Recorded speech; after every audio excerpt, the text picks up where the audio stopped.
Hey, Bayek, it's me, Ian. And in today's video, we're going to look at this. It is The Brides of Dracula from 1960. Yes, 1960. And what a year that was. I was born. Hey, I came into the world, eh? Yes, hi. So there we are, 1960. But yes, this was seen as a sequel to the 1958 Dracula film starring Christopher Lee, of course, as Dracula. But no. What do you mean no? Well, I'll tell you what. It may have Dracula in title, but where is Dracula? I can't see Dracula. No, Dracula is not in the in this film at all. No, so it's not a sequel, is it? Even though they say it's a sequel, it's not. It's basically what happened. So Christopher Lee was not available. Well, that's the story that is going around. In fact, we have to wait really till 1966 with Dracula Prince of Darkness to get, if you want to say, a direct sequel from the original Dracula. This is not. But you say to yourself, well, what's going on then? What's going on? Well, what it is it's a vampire movie, of course. And instead of Dracula, you have what Hammer often do. They put a Baron there. Yes, see, we get a Baron. So, the Dracula figure, the vampire figure, is Baron Meinster. We've got Van Helsing in there. Yeah, Van Helsing's in there. So that's something. But it's a very much a rewritten adaptation of what was going to be a follow-up to the original one. In fact, they got 3 script writers in, which perhaps is a reason why this script certainly has problems. We have Ginny Sangster, Peter Bryan, and Edward Percy. They all came together and wrote this. And certainly you can tell the fact that people like Peter Cushing were still involved in writing some of the lines when this film was being produced. It feels like a put-together script, really. That is one of the weaknesses, unfortunately, of this film. And the writers, I don't think it quite knew exactly what they wanted from this film. They had an idea, but it had to follow certain formulas, and that's what happens. But what elevates the film, there are 2 things as normal which elevate this film. The director, Terence Fisher, and of course Peter Cushing as Van Helsing. But Terence Fisher, what a wonderful director for Hammer. He really is Mr. Hammer, Hammer Horror himself. Let's say he directed and shaped so much of what we see as the gothic horror style of Hammer. He directed the first 1957 Curse of Frankenstein. Then he directed the 1958 Dracula film. 1959 Mummy film he directed, and the 1961 The Curse of the Werewolf, and then went on to direct even more right through into the 70s. He produced some more brilliant films.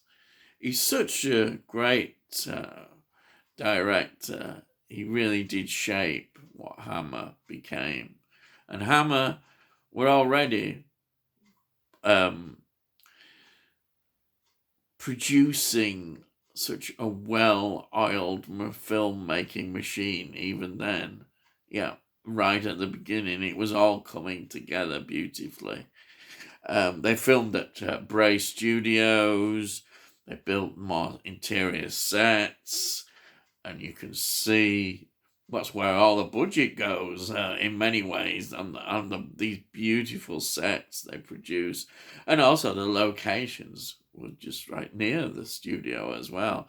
Everything is set in beautifully, and we can see how much, well, love that this director gives to his production of this film, because it's beautiful to look at. It's so wonderful the way he's filmed this. It really, really is elevating filmmaking for Hammer to its highest level, definitely.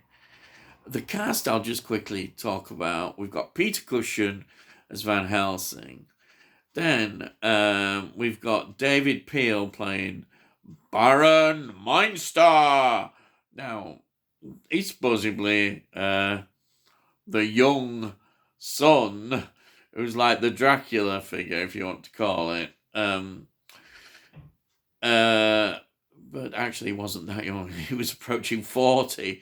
In fact, he became 40 on the actual set when they were filming it. But they tried to make him as if he's the younger. There's a wig and all that kind of stuff and looking younger, but he wasn't.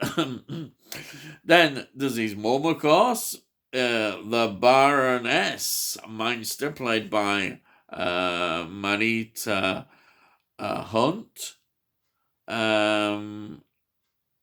She's very good, I think, as well in that role.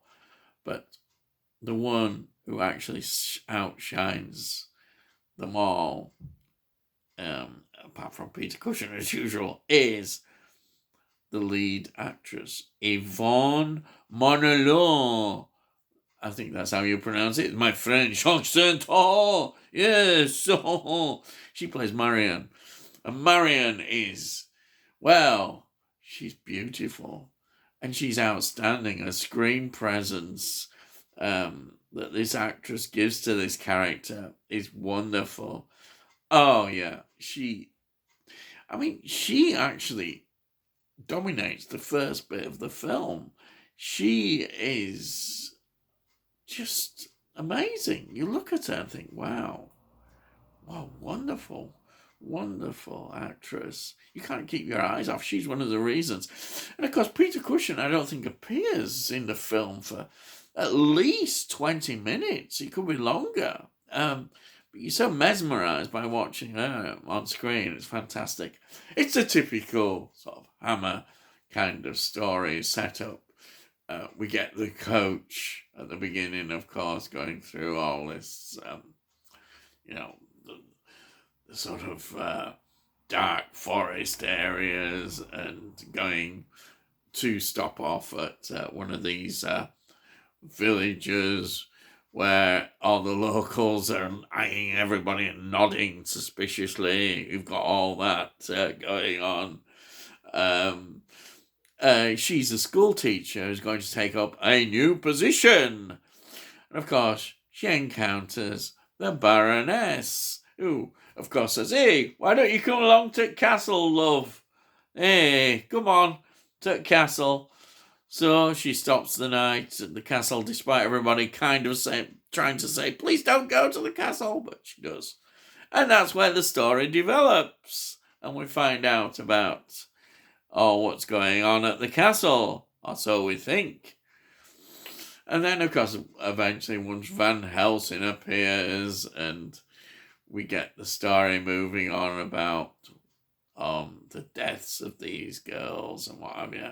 And hence the title, The Brides of Dracula, even if Dracula's not around.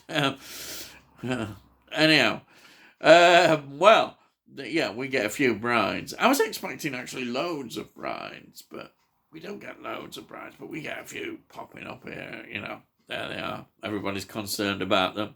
Anyhow, as they would be, wouldn't they? Yeah. Anyhow, in typical brilliant Hammer fashion, the story goes into Van Helsing fighting the evil vampires, and it's great. Oh yeah, and I don't think I mentioned the Michael Ripper watch. Yes, it's back again, the Michael Ripper watch, because he's in this. Yes, he this time is at the beginning as the coachman. Yes, there is good old Michael Ripper. What a wonderful servant to Hammer horror films he was. And there he is again. There he is. Yes. Anyway, I just thought I'd stick that in, like you do. Hey, you better have that, hadn't we? Here we had. Well, I think I'll just say why this film is, well, considered one of the most beautiful looking Hammer films produced. It is. It really is. You look at it and you think, wow, this is beautiful. The colour and the transfer on this Blu-ray, it make it even better. Yeah, honestly, it's just outstanding. So though we have, I think, as I've pointed out, weaknesses with the script, we have here the film elevated by Peter Cushing and the French actress Yvonne Morleux, and the cinematography. The way the film looks, it is just beautiful. It really is. Kind of, it's magical. It's the gothic feel is so there. You're thinking, how did they do all this? They did it on such a small budget and produced such a beautiful looking film and so well directed. Everything is beautifully directed and it's all there. It's all there for you to enjoy. And I really enjoy this film for that. For all its weaknesses, this is a great film. Highly recommended. One that I easily watch again and again. Because it's Hammer at the heart, the core of what Hammer is.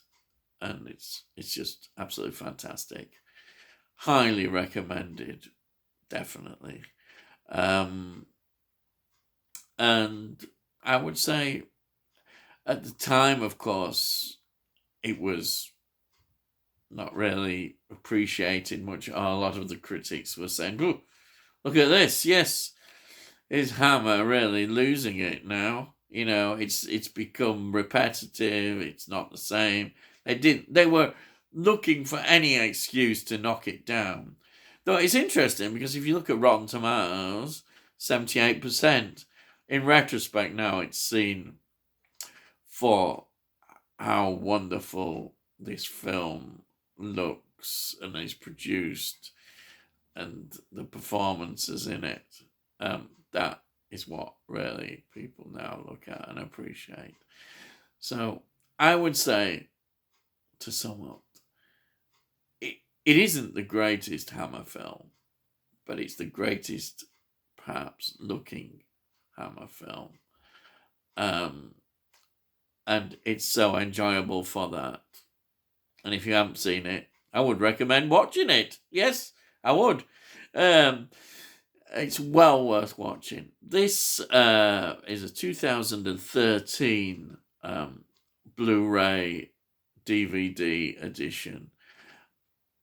Its extras are not that brilliant, but the documentary is. The documentary is great, and that gives you a good insight into what was going on in the production of this. well worth watching. So here it is then. It is The Brides of Dracula from 1960. Well worth watching. It is. Hey, yes. So, there we are. Subscribe. Yes, you can subscribe. We'll let you know then when I produce these videos. Yeah. And then, if you like this one, give it a like. Say, hey, bye, I'll give it a like. It costs note. There we are. So, I can't say anything fairer than that, can I? Hey, all I'm going to say is, I'll see thee, and I'll see thee again.